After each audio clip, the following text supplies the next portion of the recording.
नमस्कार विद्यार्थी मित्रांनो, स्वागत आहे तुमचं चालू घडामोडीवाला या युट्यूब चॅनल मध्ये. मित्रांनो, पोलीस भरती, सरळ सेवा, एमपीएससी, यूपीएससी, टीसीएस, आयबीपीएस मार्फत घेतल्या जाणाऱ्या परीक्षा, group C, group D, banking तसेच इतर सर्व स्पर्धा परीक्षांसाठी उपयुक्त असणाऱ्या चालू घडामोडी तुम्हाला मिळणार आहे पीडीएफ स्वरूपात, अगदी मोफत आणि क्विज स्वरूपात सुद्धा. त्यासाठी तुम्हाला डिस्क्रिप्शन मध्ये दिलेल्या चालू घडामोडीवाला या टेलिग्राम चॅनलच्या लिंकला क्लिक करून ते चॅनल जॉईन करायचं आहे. तर वेळ न दवडता आपले चालू घडामोडी अर्थात करंट अफेअर्सचे मार्क्स राखीव करण्यासाठी चालू घडामोडीवालाच्या सर्व प्लॅटफॉर्म सोबत जोडले जा. सुरुवात करूया आजच्या व्हिडिओला. आज दिनांक 24 सप्टेंबर 2025 आणि आजच्या दिनविशेषांना सुरुवात करूया. आज विशेष दिनविशेष नसला तरी 24 सप्टेंबर 1873 ला महात्मा फुले यांनी सत्यशोधक समाजाची स्थापना केली होती. मित्रांनो, इथं निवेदन यासाठी असं लिहिलंय कारण काल माझ्याकडून चुकून ही तारीख किंवा ही गोष्ट 23 सप्टेंबरची म्हणून सांगण्यात आली. तर ऑब्झर्वेशनल एरर याला म्हणतात, असं होत असतं. तर तारखेत त्याच्यात जसं जर एखादी चूक झाली तर मी ते सांगत राहील. चला, सत्यशोधक समाजाचा विषय आला तर त्याच्यावर एक नजर धावती टाकून घेऊया. सत्यशोधक समाजाची स्थापना झाली 24 सप्टेंबर 1873 ला. संस्थापक होते महात्मा ज्योतिबा फुले. याचा उद्देश असा होता जाती भेद, वर्णव्यवस्था आणि ब्राह्मणशाही विरुद्ध लढा देणे. तर शूद्र, अतिशूद्र आणि स्त्रियांच्या शिक्षणाला व समाजोन्नतीला चालना देणे आणि अंधश्रद्धा, धर्माच्या नावानं शोषण याविरुद्ध जनजागृती करणे. ठीक आहे. उद्देशावर प्रश्न विचारले जातात, कार्यावर प्रश्न विचारले जातात आणि याचं महत्व काय आहे त्याच्यावर सुद्धा प्रश्न विचारले जातात. तर कार्य काय आहे? विधवा, आंतरजातीय विवाह यांना प्रोत्साहन देणे, पारंपरिक ब्राह्मण पूजाऱ्याशिवाय सोपे विवाह आणि धार्मिक विधी करणे, स्त्री शिक्षण आणि दलित शिक्षणासाठी शाळा सुरू त्यांनी केलेल्या सत्यशोधक समाजामार्फत. ठीक आहे. याचं महत्व काय आहे? तर सत्यशोधक समाजाने सामाजिक समतेचा पाया घातला, भारतातील सामाजिक सुधारणा चळवळींना दिशा दिली आणि ही चळवळ नुसती धार्मिक नाही तर सामाजिक आणि बौद्धिक क्रांती होती. त्याच्यामुळे ही चळवळीचं खूप महत्व आहे. आजच्या प्रश्नांना सुरुवात करूया. प्रश्न क्रमांक 1. संयुक्त राष्ट्राच्या जागतिक पर्यटन संघटनेने म्हणजेच UNWTO म्हणजे United Nation World Tourism Organization यांनी सर्वोत्तम पर्यटन गाव म्हणून मान्यता मिळवलेले किंवा मान्यता दिलेले गाव कोणते? तर या प्रश्नाचं उत्तर आहे धोद्रो, कच्छ. ठीक आहे. तर हे युनोच्या संदर्भातले प्रश्न आहे, हे सुद्धा खूप महत्वाचे आहेत. याच्यावर एक प्रश्न युनोच्या किंवा जागतिक संघटनेच्या संदर्भातला कोणत्याही परीक्षेमध्ये विचारला जातो. ठीक आहे. चलो अब आगे. दुसरा प्रश्न बघा. प्रश्न क्रमांक 2. जागतिक अल्झायमर दिन 2025 ची थीम काय? बघा, थीम आणि विषय, थीम किंवा विषय असं विचारलं जाऊ शकतो. तर याची थीम आहे ऑप्शन बी, डिमेन्शिया बद्दल विचारा, अल्झायमर बद्दल विचारा. डिमेन्शिया, अल्झायमर याच्याबद्दल मी परवाच्या व्हिडिओत सांगितलेलं आहे. जर कोणी बघितला नसेल तर व्हिडिओ जाऊन बघू शकता आपल्या चॅनलवर. प्रश्न क्रमांक 3. ब्रिटनचे राजे चार्ल्स तिसरे यांनी पंतप्रधान नरेंद्र मोदी यांना कोणते रोप भेट दिले? बघा, दोन मोठ्या प्रमुख देशांचे लोक आहेत, त्यामुळं असे प्रश्नही विचारले जाऊ शकतात. तर कदंब बेरलावर हे रोप चार्ल्स तिसरे यांनी दिलं पंतप्रधान मोदींना. चौथा प्रश्न आहे, उष्णकटिबंधीय जंगलाच्या संवर्धनासाठी ट्रॉपिकल फॉरेस्ट फॉरेव्हर फॅसिलिटी म्हणजेच TFFF मध्ये गुंतवणूक करणारा पहिला देश कोणता आहे? पहिला देश कोणता किंवा पहिला या कॅटेगरीतला प्रश्न आहे. तर याचं उत्तर आहे ऑप्शन बी, ब्राझील. ठीक आहे.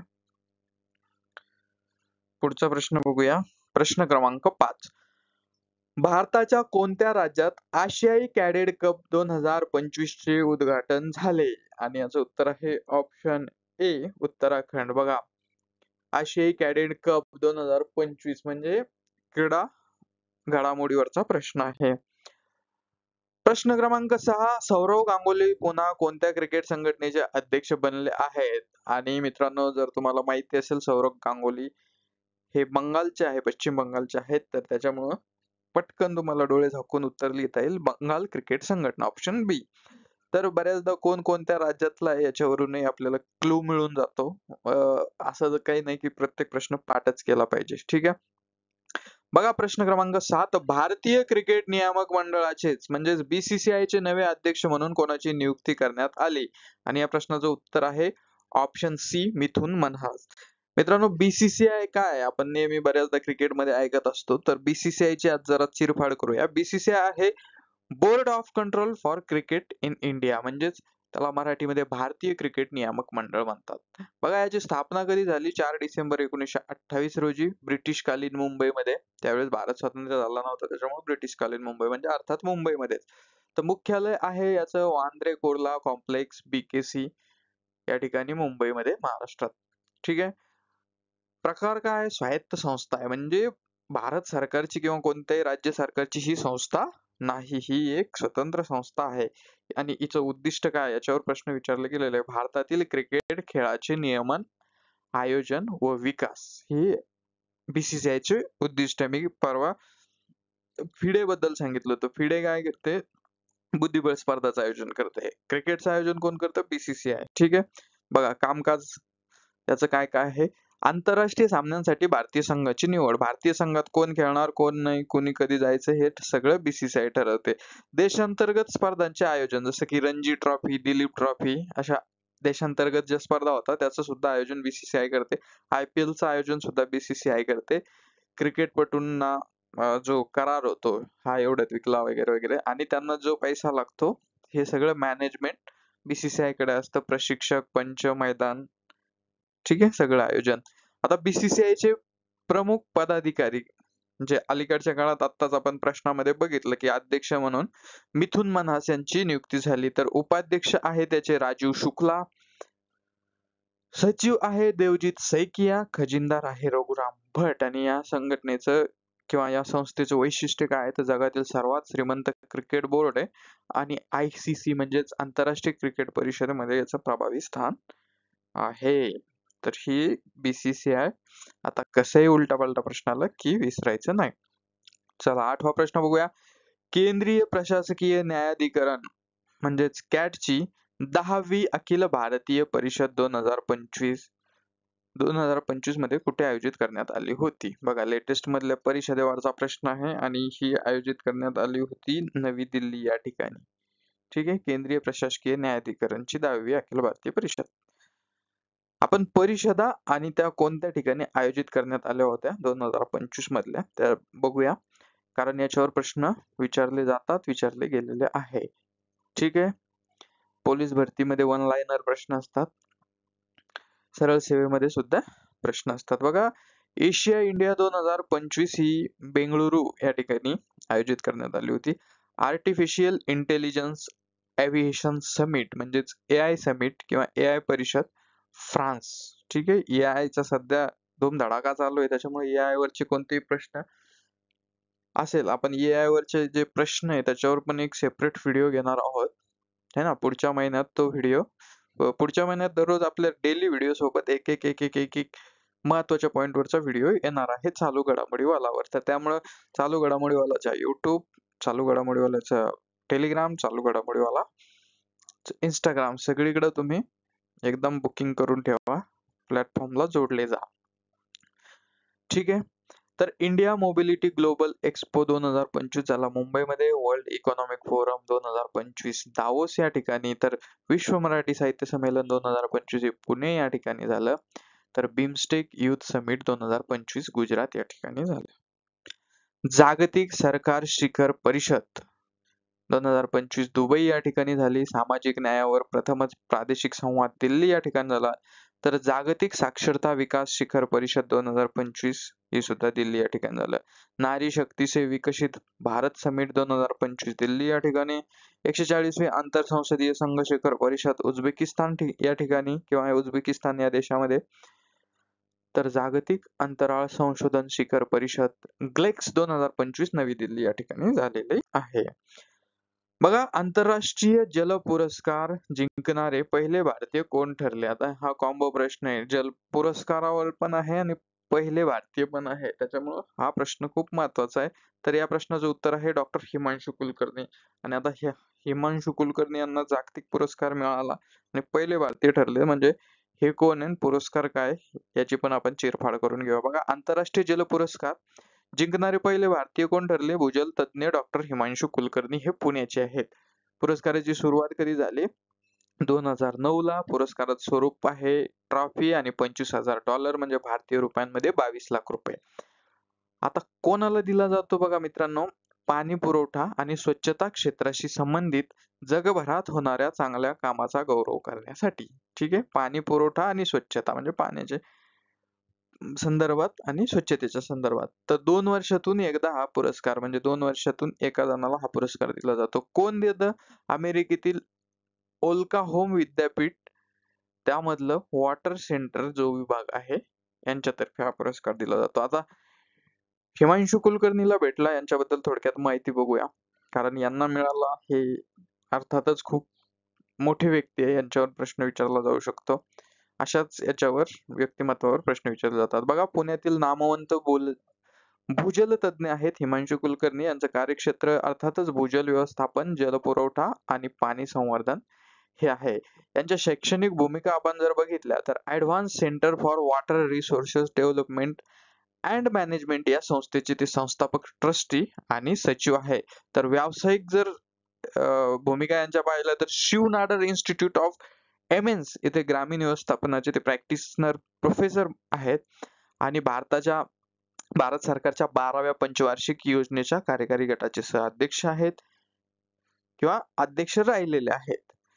राष्ट्रीय भूजल नकाशा कार्यक्रमात त्यांची गुगल मॅपिंग मध्ये त्यांची महत्वाची भूमिका राहिलेली आहे. तर हे आहेत हिमांशू कुलकर्णी. ठीक आहे, चला 10वा प्रश्न. बाथुकम्मा उत्सव कोणत्या राज्यात साजरा केला जातो? तर हा उत्सव साजरा केला जातो ऑप्शन सी, तेलंगणा या राज्यामध्ये. ठीक आहे, उत्सवावरचा प्रश्न आहे. Sorry, Telangana. Option C, Telangana. उत्सवावरचा प्रश्न आहे. महत्वाचे उत्सव आणि ते कोणत्या राज्यात साजरे होतात ते एकदा बघूया.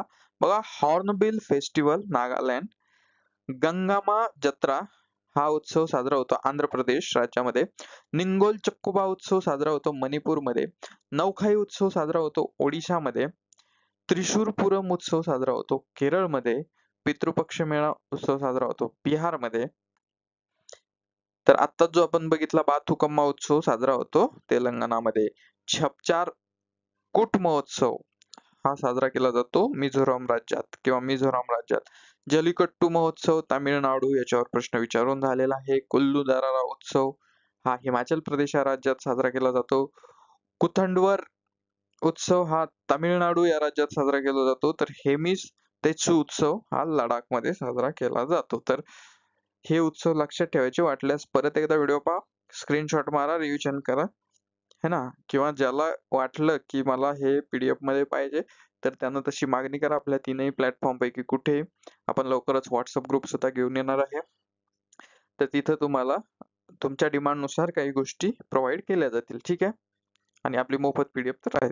चला पुढे बघा, प्रश्न क्रमांक 11. संयुक्त राष्ट्रांनी 2016 ते 2025 हा कालावधी कोणत्या उद्दिष्टासाठी घोषित केला आहे? तर हा केलेला आहे पोषण विषयक कृती दशक म्हणून.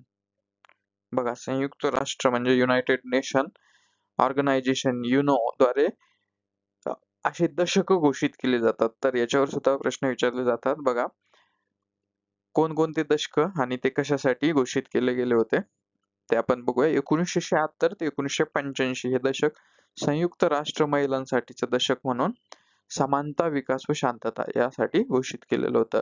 तर 83 ते 92 हे दशक संयुक्त राष्ट्र अपंग व्यक्तीसाठी. बघा, पहिलं महिलांसाठी समानता, विकास आणि त्यांची शांततेसाठी. तर दुसरं 83 ते 92 अपंग व्यक्तीसाठी. 97 ते 6 दारिद्र्य निर्मूलनासाठीचं दशक. तर 2003 ते 2012 साक्षरता दशक, सर्वांगीण शिक्षणासाठी. 2005 ते 2014 शाश्वत विकासासाठी शिक्षण दशक. तर असे विविध प्रकारचे दशक आहेत. 2005 ते 15 जीवनासाठी जल कृती दशक यासाठी हे घोषित केलं होतं. तर 2010 ते 20 संयुक्त राष्ट्र वाळवंट व वाळवंटीकरणाविरुद्ध लढा दशक. 2011 ते 2020 संयुक्त राष्ट्र जैवविविधता दशक. 2014 ते 24 संयुक्त राष्ट्र सर्वांसाठी शाश्वत ऊर्जा दशक. तर 2016 ते 2025 संयुक्त राष्ट्र पोषण विषयक कृती दशक. तर असे विविध दशक हे महत्वाचे दशक मी घेतले कारण हे परीक्षेला विचारले जातात, गेलेले आहे आणि जातील. ठीक आहे, चला पुढच्या प्रश्नाकडे वळूया. प्रश्न क्रमांक 12 स्टेट ग्लोबल वॉटर रिसोर्सेस 2024 अहवाल कोणत्या संस्थेने प्रकाशित केला? आता बघा, अहवाल आणि निर्देशांक या कॅटेगरीतला प्रश्न आहे आणि हा अहवाल प्रकाशित केलेला आहे जागतिक हवामान संस्थेनं. ठीक आहे, चला प्रश्न क्रमांक 13 5वी जागतिक सागवान परिषद, पुन्हा एकदा परिषदेवरचा प्रश्न, 2025 कुठे आयोजित करण्यात आली होती? तर ही आली होती आयोजित करण्यात ऑप्शन सी कोची, केरळ या ठिकाणी. प्रश्न क्रमांक 14 महाराष्ट्र लोकसेवा आयोगाच्या सचिवपदी कोणाची नियुक्ती करण्यात आली आहे? बघा, आपला जिव्हाळ्याचा प्रश्न आहे. महाराष्ट्र लोकसेवा आयोग म्हणजे एमपीएससी. एमपीएससी चे सचिव पदी कोणाची नियुक्ती करण्यात आलेली आहे? तर ऑप्शन बी सौरभ कटियार. ठीक आहे, बघा काही नियुक्त्यावर हमखास आतापर्यंत विचारले गेलेले प्रश्न जे पद आहेत, असे टॉप 6 गोष्टी ज्या अलीकडच्या, म्हणजे तशा तर त्या 14 पद आहेत त्याच्यावर प्रश्न विचारले जातात, पण हे 6 अलीकडच्या काळात बदललेले आहेत, त्याच्यामुळे याच्यावर फोकस करा. तर मी ते सांगतोय. उपराष्ट्रपती CP राधाकृष्णन, ठीक आहे, अलीकडच्या काळातली नियुक्ती आहे. सरन्यायाधीश न्यायमूर्ती भूषण रामचंद्र गवई हे 52वे सरन्यायाधीश बनले, तर CP राधाकृष्णन 15वे उपराष्ट्रपती बनले.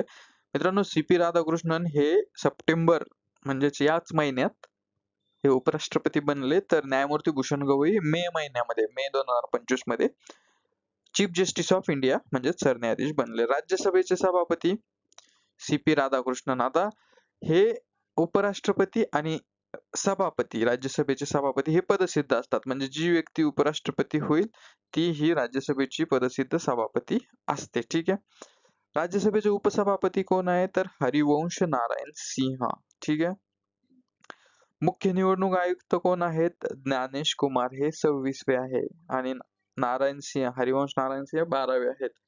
तर लेखा नियंत्रक म्हणून सुश्री TCA कल्याणी या 29व्या लेखा नियंत्रक म्हणून यांची नियुक्ती झालेली आहे. तर हे खूप महत्वाचं आहे, हा चार्टचा आपण स्क्रीनशॉट घेऊन ठेवा.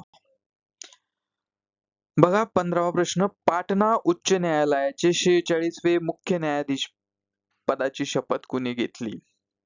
पुन्हा एकदा नियुक्तीवरचा प्रश्न आहे.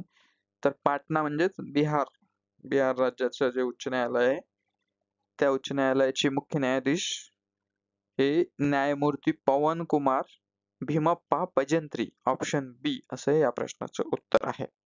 तर मित्रांनो, हे होते आजचे प्रश्न आणि आजचा व्हिडिओ तुम्हाला कसा वाटला हे नक्कीच कमेंट मध्ये जरूर कळवा. व्हिडिओला लाईक करा आणि मित्रांनो, हात जोडून सांगतो, विनंती करतो की चॅनलला सबस्क्राईब करा, जास्तीत जास्त शेअर करा आणि आपल्या चालू घडामोडीवाला या टेलिग्राम चॅनल मध्ये सुद्धा जॉईन व्हा.